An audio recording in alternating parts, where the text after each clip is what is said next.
Mais ce n'est pas son nom. Il ne va pas te répondre. Parce qu'il ne s'appelle pas Jésus. C'est bon? Ok, je comprends, mais ce que je veux dire, ça ne change absolument rien, puisque en fait, le mot Jésus est un dérivé du grec et du latin, pas de l'hébreu. Maintenant, comme je le dis, il y a une signification de pourquoi Jésus pour, par exemple, ceux qui ne parlent pas hébreu. Mais disons par exemple que moi, mes prières, je dis uniquement Yeshua. Donc, quand je dis Yeshua, la personne que moi je priais avant que toi tu m'informes là maintenant, c'est la même personne, ce n'est pas deux personnes. Donc, ça ne change rien. Yeshua, comme je le dis, c'est lui qui a créé le ciel et la terre. Et il n'y a rien qui est de nouveau qui a été changé. Mon frère, tu avais dit qu'on devrait être honnête. C'est moi, des débats comme ça là, ça ne me plaît pas. Moi, je ne veux pas avoir l'impression comme si je m'adresse à un robot, quoi. Moi, des jets robotisés là, parce qu'on a installé A, donc même si on le montre que ce n'est pas A, c'est B, lui c'est A qu'il voit. Je n'ai pas le temps pour ça. La Bible, ce n'est pas ma parole. La Bible, ce n'est pas mon livre saint. Non, je ne vais pas finir. Voilà, la Bible, ce n'est pas mon livre saint, ce n'est pas ma parole. La Bible, c'est votre parole de Dieu, que vous croyez que c'est votre Dieu qui a révélé ça. Maintenant, si c'est que vous acceptez que c'est votre Dieu qui a révélé ça, c'est écrit ici Yeshua, Josué. Mais comment tu veux me dire que non, moi je vais croire que Yeshua c'est Kevin? Hein? Non, mais... Comment tu veux me dire ça? C'est écrit ici, Yeshua, c'est Josué. Attends, Yeshua c'est Josué. Toi tu dis non. Donc entre toi et moi maintenant, là, qui est honnête, qui est véridique ici, frère? Ah, frère. Non, mais ça veut dire qu'on doit dire la vérité. Quand c'est vrai. Non, ton point est très simple. C'est vrai. Ton point est très simple. Je n'ai pas dit que c'est faux ou quoi que ce soit. C'est pas ce que je dis. Voici ton point. Ton point, c'est dans le sens où, donc, parce que moi j'ai dit Jésus qui n'est pas le vrai nom, donc ça veut dire que c'est faux. Maintenant, on parle du nom de Jésus traduit pour le mot Yeshua. Donc Yeshua c'est l'original. Donc le Yeshua c'est la personne qui a existé en qui moi je crois. Allô? Ce n'est pas Jésus une traduction en qui moi je crois, mais plutôt en Yeshua. Donc qu'est-ce qui change en fait? Je vois pas qu'est-ce qui a changé. Puisque Yeshua c'est ça qui est écrit dans les livres originels, ce n'est pas Jésus qui est écrit dans les manuscrits originels. Il n'y en a pas. Mais plutôt. Il n'y en a pas, frère. Il n'y a pas Yeshua écrit dans les manuscrits originaux. Non, écoute, non, il n'y en a pas, de Yeshua dans les manuscrits originaux. Yeshua là-bas, c'est Jésus, c'est pas Jésus. Il n'a pas compris. Voilà, il n'a pas compris, au fait. Il n'a pas compris. Au fait, on vous a fait croire que le nom de l'enfant de Marie, c'est Yeshua. C'est faux. Historiquement, ça n'a pas existé. Il n'y a pas de preuve historique ni biblique que l'enfant de Marie s'appelle Yeshua. Il n'y a pas. Il n'y en a pas. Par contre, la personne de Josué, lui, on peut tracer son origine jusqu'à dans l'Ancien Testament. Historiquement, lui, il a existé, il a bel et bien porté le nom Yeshua.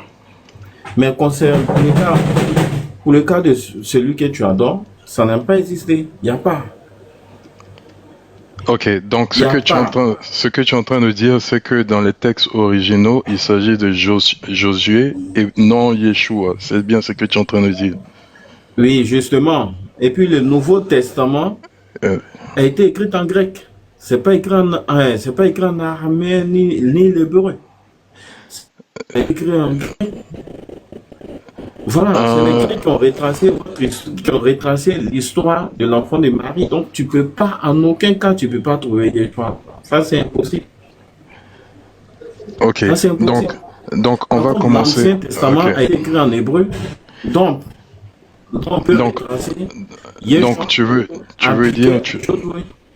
tu veux dire par exemple entre Yeshua et Josué, qu'est-ce qui était en hébreu?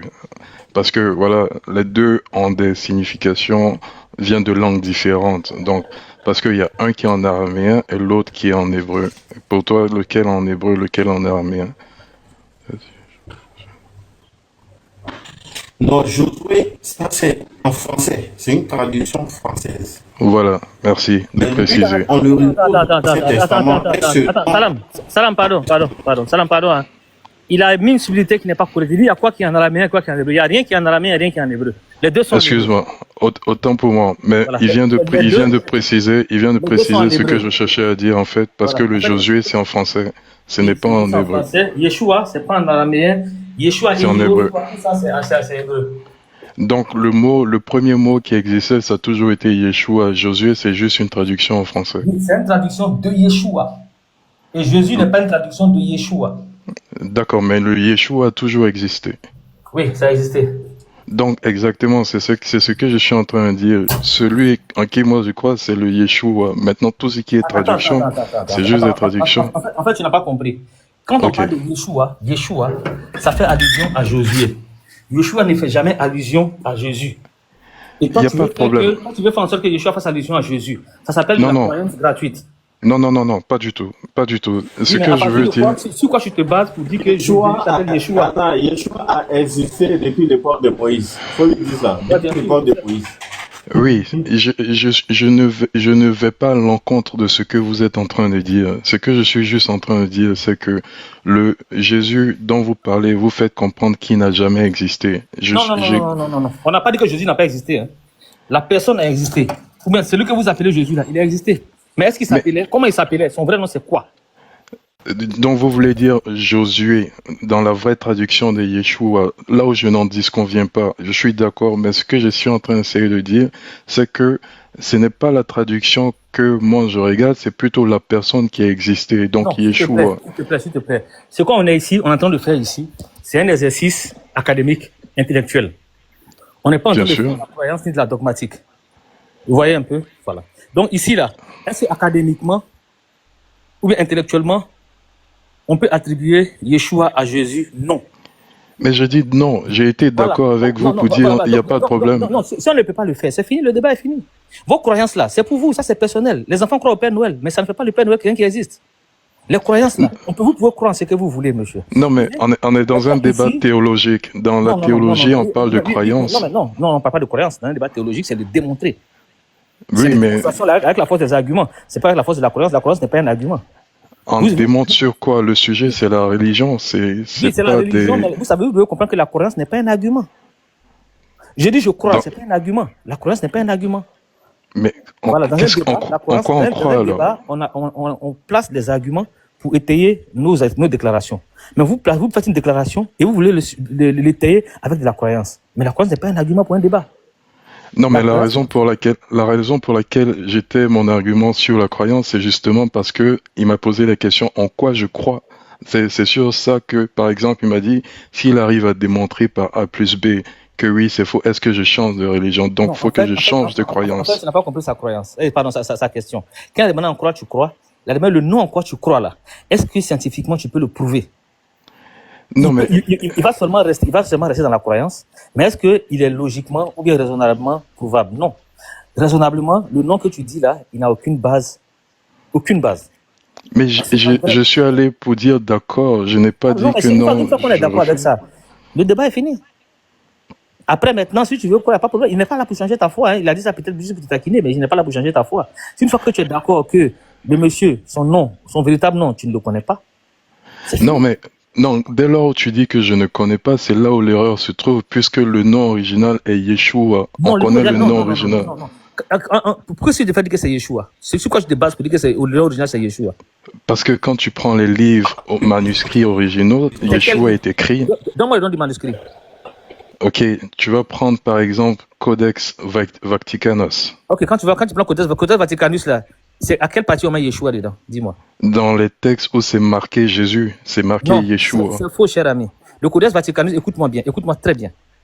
Dans le Codex Vaticanus, ou dans le Codex Sinaiticus, comme tu veux, dans tout le Codex, toutes les parties où c'est mentionné Jésus, c'est écrit en grec. S'il te plaît. Toutes les parties où c'est écrit Jésus, c'est marqué en grec. Ok, juste un instant. Je vais faire sortir. Vas-y. Fais sortir le temps que je parle. Mais je vais terminer. Toutes les parties qui mentionnent ou bien qui font allusion au fils de Marie sont en grec. Et tu dis que Yeshua, c'est un nom hébreu. Donc la partie hébreu qui est écrite dans la partie grecque, c'est ce qu'on veut voir. Maintenant, si toi tu penses que dans le Codex Sinaiticus, parce que le nom semble être gros, donc il faut qu'on peut tout mettre dedans. Non. Le Codex Sinaiticus, ou le Codex Vaticanus, c'est la partie Nouveau Testament est en grec. Ce n'est pas en hébreu. Je suis désolé. Donc, si tu peux trouver ça, on est preneur. Voilà. Mais ça, maintenant, logiquement, ça n'est basé sur rien. Ça, c'est juste la croyance, mais peut-être que tu as entendu, mais tu n'as pas vérifié. Mais si tu vérifies, tu vas voir que le Codex Sinaiticus que tu dis là, ou Vaticanus, là, c'est en grec. Donc, si c'est en grec, il ne veut pas avoir le nom que tu dis en hébreu dans le livre grec. C'est pas logique. Maintenant, si tu as ça en hébreu dans le livre grec, vraiment, on sera émerveillé. Et on est prêt à prendre. Donc, le temps que tu trouves, on va t'attendre. Ok, d'accord. Autant pour moi. Donc oui, les codex ont été écrits en grec et pas en hébreu. Maintenant, si les codex sont écrits en grec et pas en hébreu, sur quoi tu te bases pour dire que dans les textes originaux, il s'appelait Yeshua? Quelle est l'originalité que tu as? Parce que cette originalité-là, elle vient d'être balayée. Et donc, quelle est l'originalité sur laquelle tu veux te baser pour dire que c'est les textes originaux? Originalement, il ne s'est jamais appelé Yeshua. Jamais. Absolument jamais. Maintenant, si tu as un texte original où il s'est appelé Yeshua, là, en ce moment, logiquement, ça peut passer. Mais ça n'existe pas. Donc, tout ce que tu vas faire, c'est de l'information gratuite, sans valeur. Ok, juste un instant. Merci beaucoup.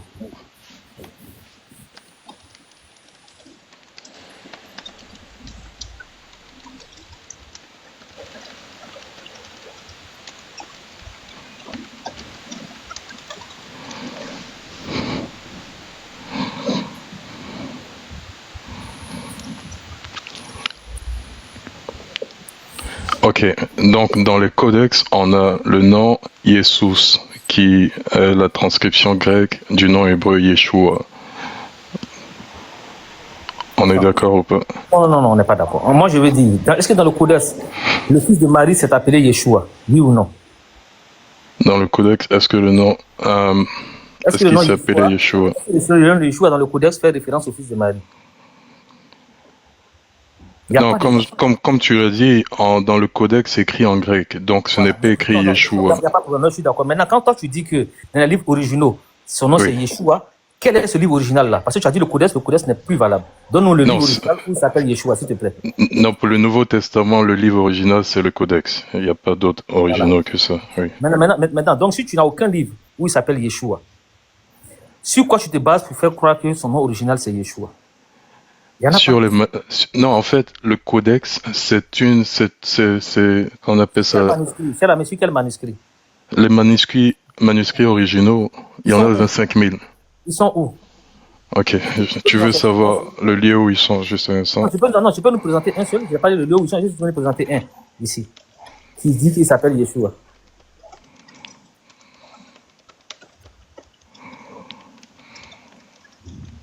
J'attends avant les codex, hein, parce qu'on espère que, quand tu dis que c'est le codex qui a été, c'est le magistrat qui a été traduit pour faire le codex, on veut bien voir. C'est peut-être que c'est maintenant que tu viens inventer ça, sinon, même les pères d'église n'ont pas osé faire ce que tu fais là.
Vous avez une piste? En fait, je veux comprendre. Est-ce que vous saviez? Et puis vous voulez juste laver votre mémoire, mais vous n'avez jamais entendu parler, c'est maintenant que vous allez commencer vos recherches.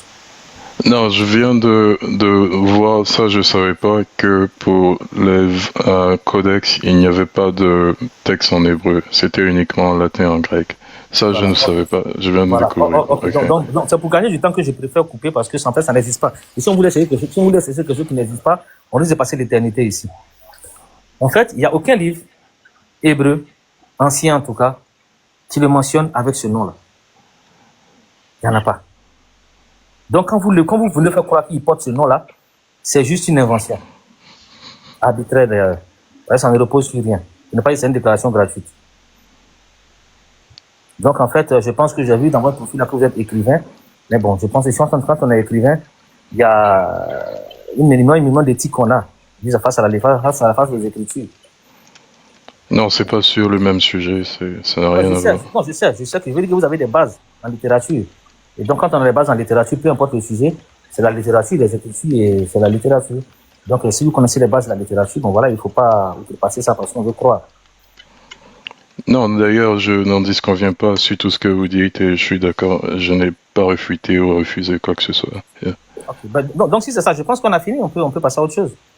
C'est une fois que vous êtes d'accord et que vous savez que ça ne repose pas sur grand-chose, après, ça sera peut-être la croyance, ou bien de la complaisance, ou bien, je sais pas, quelque chose d'arbitraire. Il n'y a pas de problème. Vous pouvez lui attribuer le nom que vous voulez. Mais sachez que, historiquement, ce n'est pas possible, ce n'est pas fondé. Et c'est ce qu'on voulait démontrer. Et ça a été démontré, vous l'avez accepté, qu'historiquement, ce n'est pas fondé. Après, ce que vous voulez faire de ce nom-là, vous le faites. Ce n'est pas nous qui allons gérer votre foi. Non. D'accord, bien sûr, oui. Je vais faire des recherches dessus. Je me suis jamais posé de questions, mais merci de m'interpeller dessus. Oui. Vous pouvez revenir quand vous voulez. On va gagner du temps et puis voilà, je pense que tout est clair. Merci beaucoup.